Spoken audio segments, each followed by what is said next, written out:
Hello guys, today I've got the Samsung Galaxy Buds 4 Pro and I'm going to show you how to fix the battery level of your earbuds. It's not reliable.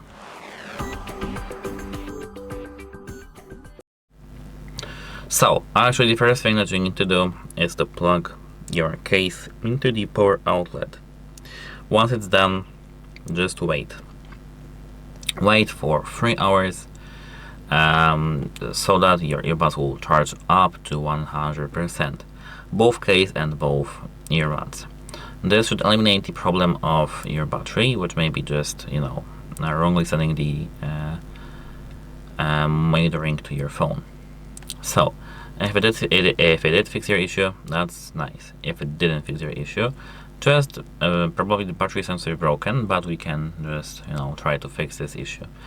Turn off your phone. Before turning off your phone, unpair your earbuds from your phone, then turn off your phone.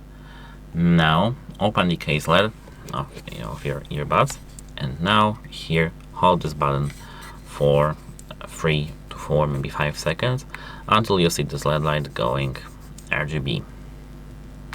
Now we're in the pairing mode, so wait like this, for example, a few seconds, close the case, then open it back again.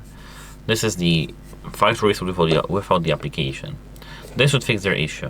If it didn't fix your issue, you need to contact device support because, as I said, the battery sensor is probably broken and you need to have your earbuds repaired. That's it. Hope it helps you and have a nice day. Goodbye, and let me know in the comment section below if your device is fixed.